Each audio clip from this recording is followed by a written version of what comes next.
C'est bon? Alors, pour commencer, bonjour à tous.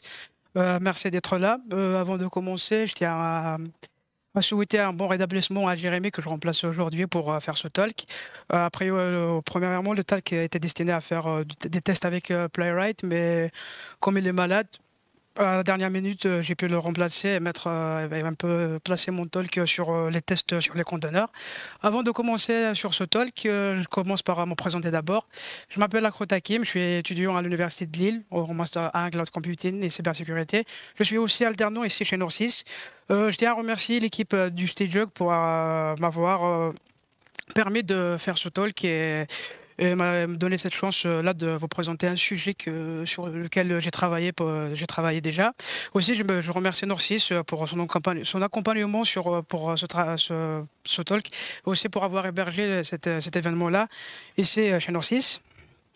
Alors, l'intitulé du talk, comme on le voit ici, c'est de tester ou de créer les conteneurs en toute sécurité. Euh, pour mettre un peu les mots à leur place, tout d'abord pour les conteneurs, il existe plusieurs types de conteneurs, plusieurs technologies de conteneurisation. Déjà, si on commence par la définition de la conteneurisation, c'est d'aller simuler ou d'aller créer des environnements sur nos postes, des environnements qui sont assez isolés de nos systèmes d'exploitation. C'est un peu dans la démarche de virtualisation ou c'est un peu de la virtualisation. Il y a pas mal de plateformes qui permettent de créer des conteneurs comme les conteneurs de type Linux, LXC, Podman. Mais aujourd'hui, je vais parler plutôt sur Docker, qui est quand même une plateforme qui est pas mal utilisée et c'est déjà un outil sur laquelle on travaille et aussi chez pas mal d'entreprises. Docker a pas mal avancé, a pas mal progressé sur cet aspect-là. Tout d'abord, des mots qu'on entend avec tout l'aspect Docker. Tout d'abord, une image Docker, c'est quoi? C'est pas une image PNG, une image JPG qu'on imagine, mais c'est juste ou une image Docker, c'est un moule. On peut l'imaginer comme un moule ou une classe, c'est pour un peu les codeurs en Java, une classe qui permet de créer, la classe en Java permet de créer des instances ou des objets derrière. Dans Docker, une image permet de créer des conteneurs derrière ou les conteneurs qui sont à leur tour une instance d'une image qu'on a définie ou qu'on a récupérée quelque part. Je parlerai un peu de ces aspects-là de création d'images juste après. Un conteneur, comme je viens de dire, est une instance d'une image. C'est notre environnement qu'on veut mettre en place, notre environnement qui est isolé. Pour utiliser Docker, on peut faire pas mal de choses avec, lancer des tests, simuler des environnements de prod, développer dessus sur nos postes locaux afin de gagner en temps et nous permettra de mieux configurer nos postes et aussi éviter un problème qui viendra après que je mettrai après. Alors, la partie qui nous intéressera aujourd'hui, c'est pas la mise en place des Docker ou leur création, mais plutôt la vérification et l'aspect test sur ces images ou sur nos conteneurs, parce que nos conteneurs sont pas toujours destinés à notre utilisation ou à une utilisation personnelle. On les développe pas seulement pour nous-mêmes, mais elles peuvent être amenées à être utilisées par d'autres utilisateurs, d'autres personnes qu'on connaît pas forcément, qui n'ont pas la possibilité de nous contacter. Alors, comment on fait pour vérifier et les tester avant de les mettre à disposition afin de les utiliser? Comme je disais, j'expliquerai un peu comment on crée nos images, ou comment on se procure des images Docker. Il existe pas mal de méthodes. Déjà, la méthode la plus simple, c'est d'aller chercher directement des images qui sont prêtes dans des librairies ou dans des registries. Je ne l'ai pas mis ici parce que c'est une méthode qui est assez fastidieuse. On peut tomber sur des librairies publiques sur lesquelles on trouve un peu des images qui correspondent à nos besoins. Un autre outil qui permet de créer des images Docker, c'est de passer par Buildpack. En gros, avec Buildpack, on lui passe le code source de notre application ou de notre plateforme, laquelle on veut containeriser, on met dans un Docker, dans un conteneur. Et derrière, avec l'outil Buildpack, la création de cette image est automatisée et sans avoir à interagir avec cette création. Une dernière manière de créer des images Docker, qui est un peu la manière assez classique, la première manière qui est apparue avec l'outil Docker, qui est de rédiger un Dockerfile. En gros, un Dockerfile, on peut l'imaginer sous forme d'une recette de cuisine sur laquelle on met les étapes, les ingrédients qui nous permettent de créer l'image Docker et passer par l'étape de build pour créer cette image et derrière passer par l'étape de run pour aller créer nos instances de cette image qui sont des conteneurs dans ce cas-ci pour rester un peu dans le vocabulaire de Docker. Alors, comme je disais, c'est la problématique que je voulais présenter aujourd'hui, c'est comment vérifier le bon fonctionnement de nos conteneurs et tout ça pour pouvoir vérifier leur bon fonctionnement et pouvoir s'assurer qu'on fournit quelque chose qui fonctionne pour des utilisateurs. Alors, comment fait-on dans ce cas? Un petit spoiler, c'est on peut rédiger des tests sur nos images Docker, comme ce qui est fait dans le développement logiciel ou sur les applications qu'on développe. Il existe pas mal de types de tests qu'on rédige sur notre code, soit Java, soit JavaScript. On peut faire pas mal de tests et tester pas mal de cas. Alors sur Docker aussi, on a trouvé un moyen de rédiger des tests sur ces images, pas mal de types de tests. On verra ça ensemble maintenant dans la présentation. Alors le premier outil que je voulais vous présenter aujourd'hui, c'est un outil qui est développé chez Google, qui est un outil open source, qui s'appelle Container Structure Test. En gros, cet outil permet de rédiger une sorte de tests unitaires qui sont assez légers, qui peuvent être exécutés sur nos conteneurs Docker ou sur nos images. Ce test-là nous permet de faire pas mal d'assertions et pas mal de vérifications sur nos images.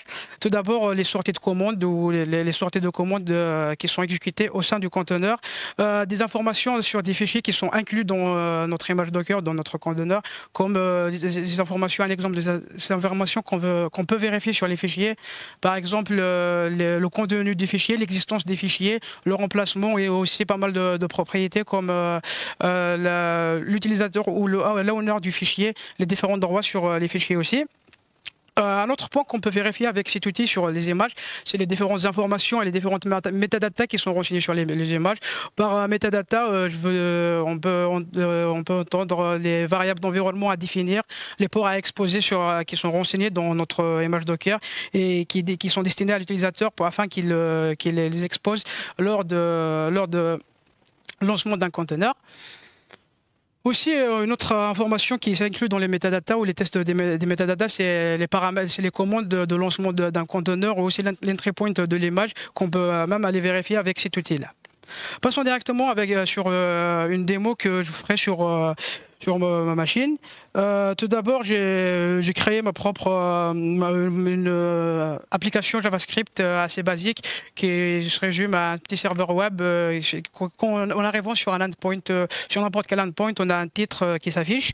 Alors, déjà pour le faire tourner sur notre machine, il faut d'abord installer les dépendances pour notre application.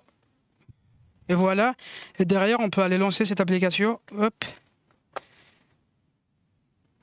Normalement, le serveur a déjà bien démarré. Si on va sur localhost pour 8080, on voit bien notre application qui tourne.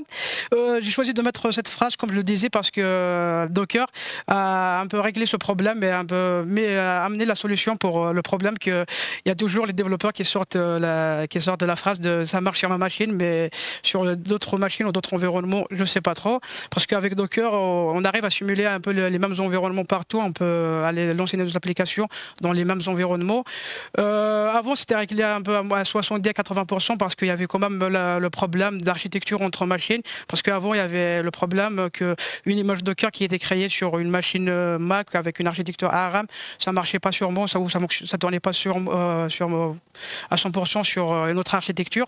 Mais maintenant, avec l'outil BuildX qui est inclus directement dans les dernières versions de Docker, on peut aller build une image Docker sur plusieurs plateformes et qui correspond à plusieurs plateformes.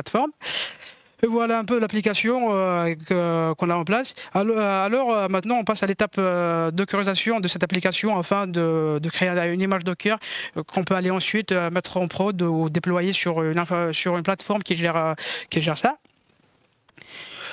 Pour ce faire, on va essayer de suivre un principe que je trouve assez important pour un peu le développement, qui est le DTD. On va essayer de créer notre propre Dockerfile en suivant le principe du DTD. Hop. Alors, déjà, si je me mets sur une arborescence assez classique de mon projet,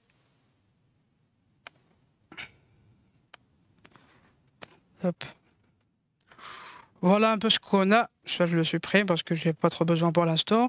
J'ai créé un dossier test dans lequel j'ai mis mon premier test avec CST, avec l'extension .cst, pour pouvoir le reconnaître derrière sur mes dépôts. Et là, on voit les deux premiers tests que je viens de réaliser sur mon Dockerfile ou sur mon futur Dockerfile, parce que pour l'instant, on le voit pas. Derrière, si on veut un peu aller plus en détail sur les tests, déjà là, on a une section command test qu'on peut comprendre directement quand on teste une sortie de commande, ce que j'ai expliqué sur les assertions qu'on peut faire avec cet outil. Comme on est sur une application JavaScript, on s'attend sûrement d'avoir npm et Node.js installé dans notre conteneur afin de garantir le bon fonctionnement de notre image et de mettre l'environnement nécessaire pour notre application afin qu'il tourne dans le conteneur. Alors créons notre fichier Docker, créons notre Dockerfile ou notre recette et essayons de faire passer ces tests. Déjà, pour un peu illustrer que les tests ne passent pas, je vais créer un premier Dockerfile parce que sans Dockerfile, pour l'instant, je ne peux pas créer d'image. Hop, notre premier Dockerfile. Si je mets une image de base, que je vais aller chercher une image de base from scratch. En gros, pour information, une image scratch, c'est une image qui ne contient rien et qui n'a rien dedans pour l'instant.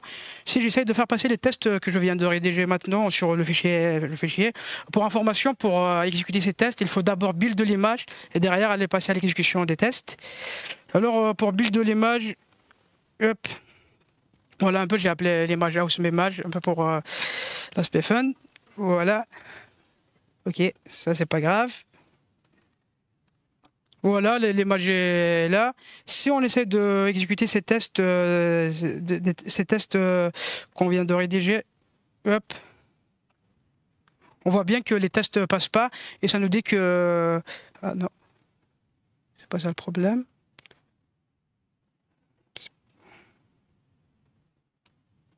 Attends. Ouais, .yaml, ouais. Je viens de le voir.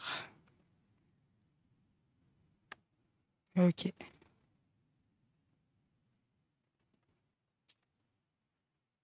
Hop. Voilà. On voit bien que les deux tests ne passent pas. Parce qu'il dit que seulement qu'on ne peut pas créer un npm, notre found path, on ne trouve pas la commande npm, alors il ne peut pas exécuter les commandes comme on est sur une image scratch. Si on essaie de faire passer ces tests-là, je fais un petit git stash pour nettoyer un peu mon environnement, pour passer directement au commit dans lequel j'ai un peu... Hop. Shift commit, checkout. Sur le dossier test, il n'y a rien qui a changé pour l'instant parce qu'on veut faire passer ces tests-là avec, la bonne image de base sur notre Dockerfile. Si on se met sur notre Dockerfile qui est à jour, non, il n'est pas trop à jour. Tac, tac. Tout trash. Non. Cancel. Des problèmes, j'arrive tout de suite. Ok. Ouais, je sais pourquoi en fait. Celui-là. File, ok. Faudrait que je le renomme en fait. Soit le supprimer, soit revenir un peu à l'état de base pour... Ouais, je peux essayer de le supprimer.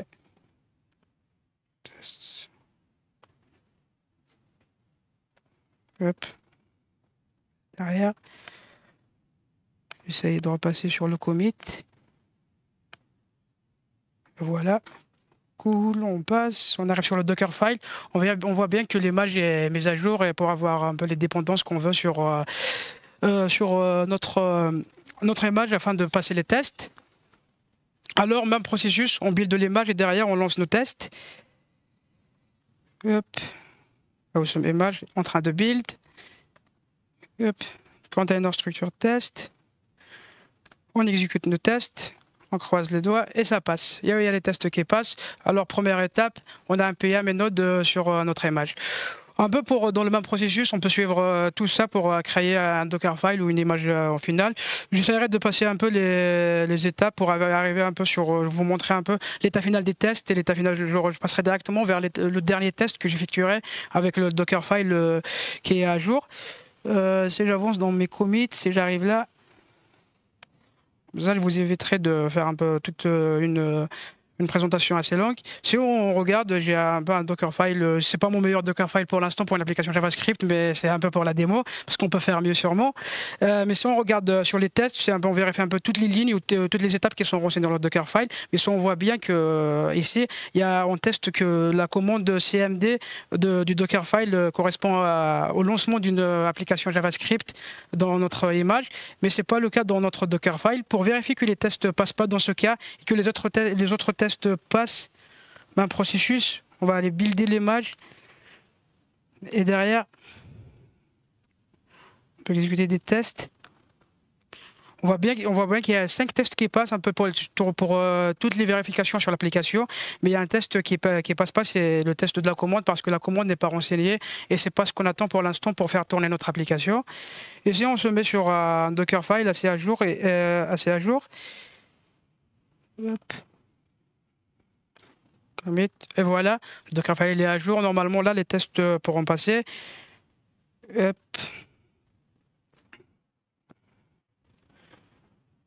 Et voilà, et tous les tests qui sont offerts. Comme on a renseigné la commande de CMD, on sait que notre conteneur contient l'application, installe les dépendances et lance l'application derrière avec toutes les vérifications qu'on a mis. On peut aller quand même lancer le conteneur avec la commande pour vérifier le bon fonctionnement de l'application directement depuis le conteneur. Alors pour ce faire, hop, voilà. Le serveur a commencé à démarrer depuis le conteneur et j'ai mappé les ports avec l'option "-p" pour pour accéder au conteneur pour avoir l'accès au port. Et si on se met sur la même page, on arrive bien à accéder à l'application. Alors notre application tourne bien et fonctionne. Revenons maintenant à la présentation. Comme on l'a vu sur la présentation, pour vérifier un peu le bon fonctionnement, on a vérifié les différentes étapes du Dockerfile ou l'image, mais est-ce qu'il ne manque pas quelque chose? Il ne manque pas une dernière vérification à la fin que notre application fonctionne? Parce que pour vérifier ça, on a quand même dû lancer la commande à la main et aller regarder sur le navigateur qu'il y a tout qui fonctionne, il y a tout qui marche. Alors pour répondre à ce problème, est-ce qu'il n'y a pas d'autres outils qui nous permettent de rédiger des tests sur nos images Docker et d'autres sortes de tests ou d'autres types de tests? Alors pour ce faire, on va appeler notre cher ami Batman pour nous aider dans cette tâche. Il nous faut fournir une piste pour rédiger un autre type de test et vérifier le bon fonctionnement de l'image en totalité et pas en layer ou pas en étapes. Et pour cela, nous allons utiliser un outil Bats qui permet d'écrire des vérifications et des tests sur des scripts bash. Comme pour l'image, on exécute et on lance des commandes de bash pour faire tourner l'image et faire des requêtes sur l'image. On peut utiliser cet outil Bats, faire des insertions sur les scripts qui lancent l'image que l'image utilise. On peut sur d'autres cas d'utilisation, on peut pousser un peu le processus un petit peu loin on peut utiliser Docker Compose pour simuler d'environnements avec plusieurs conteneurs à l'intérieur et lancer des tests sur ces différents conteneurs pour tester les différents environnements qui sont mis avec cette technologie-là ou avec Docker. Passons directement à une démo sur notre application JavaScript. Pour ce faire, je vais arrêter le serveur qui tourne maintenant. Je me mets sur... Hop. Je ne le trouve pas. Tac. Ok. Bats. Voilà. Hop, on arrive sur les tests Bats. Comme on le voit dans le dossier test, j'ai créé un nouveau fichier qui contiendra les tests Bats qui serviront de tests d'intégration pour notre image, pour tester le bon fonctionnement de notre image au total. À la fin, alors pour voir un petit aperçu d'un test Bats, tout d'abord une partie setup qui permettra d'importer les bonnes librairies pour les insertions. On peut faire des insertions ou des comparaisons avec le langage Bash, mais j'ai préféré quand même utiliser des insertions pour être un peu clair sur mes insertions. Voilà un peu le test qui se résume en lançant une image Docker et derrière vérifier le code retour de la commande de lancement de l'image Docker, attendre un peu que l'image Docker soit lancée et derrière aller faire une requête curl sur l'application où il tourne afin de voir le résultat qu'on voit sur ce port-là depuis le conteneur. Et derrière, on peut même aller comparer les différentes sorties standards de commandes, etc. Cela nous permet d'être sûr que notre image Docker ou conteneur marche ou fonctionne en globalité, pas seulement sur chaque étape, ce qu'on a fait sur l'outil de test qui est CST. Pour exécuter ces tests, déjà je vais voir est-ce que j'ai pas le conteneur Rubin qui traîne quelque part, sinon mes tests ils vont fail. Hop. Hop. Ok. Non, j'ai rien. Si je fais ça, Docker RM, je vais quand même essayer. Ouais, c'est bon, il est quelque part. Et la commande pour lancer les tests batch. Et voilà la commande un peu qui lance nos tests batch. C'est pour valider notre image qui est à la fin. J'ai mis le slip à 10 secondes pour être sûr que l'application est bien lancée avant de faire les insertions sur la sortie standard des commandes et sur l'accès au serveur web qui tourne. Et on voit bien que le test passe avec succès. Et voilà un peu sur les tests batch. On peut imaginer pas mal de scénarios avec cet outil. On peut aller plus loin avec cet outil. Déjà sur nos tests des conteneurs, même pour tester des scripts batch qu'on rédige régulièrement. Revenons à la présentation alors. Je voulais revenir sur un point, c'est l'exécution de ces tests, parce que oui, on peut exécuter ces tests en local, ce qui nous permettra de vérifier notre travail, mais aussi on peut aller intégrer même l'exécution de ces tests ou les différents types de tests sur les conteneurs dans nos propres CI, afin de vérifier les images dans nos CI, qui sera quand même plus pertinent et qui rentre un peu dans toutes les démarches qu'on suit au quotidien, comme la démarche d'automatisation, la démarche DevOps. Alors, pour conclure cette présentation, j'ai présenté 12 outils sur les tests des conteneurs. Je pense que les tests sont assez importants sur notre démarche, pas seulement sur les conteneurs, mais aussi sur le code. Et un peu, c'est la ressemblance entre ce qui est fait au code et ce qui est fait sur le code ou sur le développement logiciel avec le développement des images. Si vous voulez d'autres outils pour aller un petit peu plus loin sur les tests des images Docker, sur les vérifications, il y a Dive qui permet d'aller de voir de manière plus approfondie sur les images entre les différents layers. Trevi pour détecter les éventuelles failles de sécurité, les éventuels CVE qu'on voit arriver sur les images. J'arrive à la fin de ma présentation. Si vous voulez me contacter, il y a mon nom ici et vous pouvez me trouver sur LinkedIn.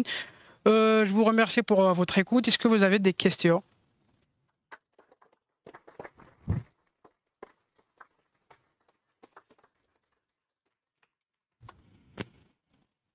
Ok, vas-y.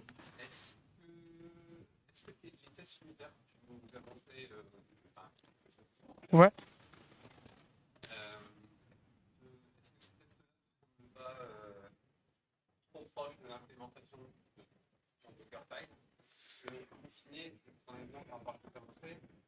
Si ton fichier JavaScript est renommé de serveur à Toto, Ouais. rien changé d'autre, est-ce que c'est normal que dans les tests que tu déroules, les tests ratent alors qu'en fait, Ouais. ça marche. Ouais, je comprends. Est-ce que je dois reprendre la question? Ouais. Après, c'est justement la question. La question, c'était est-ce que les tests unitaires ou les tests qu'on rédige avec l'outil CST sont pas très proches de notre structure du Dockerfile? La réponse est oui et non, parce qu'avec ces tests, on peut quand même aller vérifier un cahier de charge qui est décrit par pas mal d'autres plateformes. Si on veut aller créer des images Docker sur une plateforme précise sur laquelle on va faire tourner des applications. Aussi sur les tests que c'est juste un exemple de test, mais on peut quand même aller vérifier faire les différentes vérifications que je fais avec par exemple des expressions régulières qui permettra un peu le dynamisme et détecter un peu le changement de nom de fichier, etc. Et que ça plante pas quand même en changeant juste le nom du serveur et tout. C'est ça. De rien.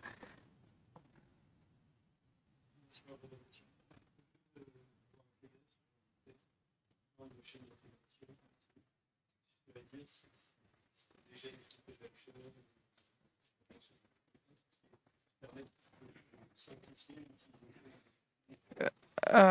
Nous, on l'a fait ici chez Neurosys, on a intégré ça sur un projet sur lequel j'ai travaillé. On a fait tout à la main, mais ça reste pas très compliqué de le faire parce qu'il suffit d'une commande et une image Docker avec un daemon Docker.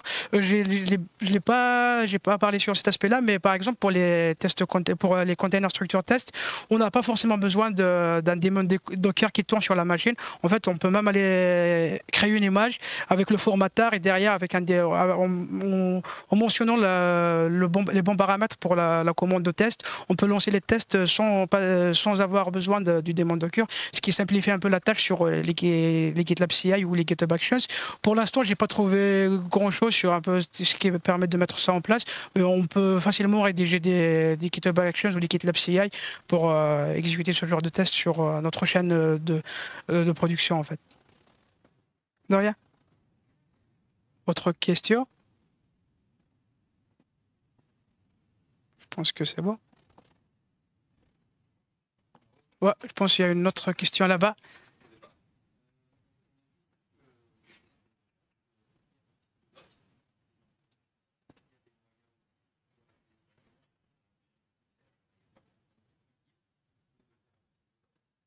C'est-à-dire à partir du conteneur, parce que en accédant à l'hôte, en ayant accès à l'hôte sur lesquels on va lancer nos tests, on peut justement juste aller avec la commande docker exec-it pour un peu avoir la ligne de commande qui s'exécute ou un terminal qui s'exécute au sein de conteneurs pour vérifier un peu nos vérifications. Alors on peut le faire assez facilement, je pense, ce point-là.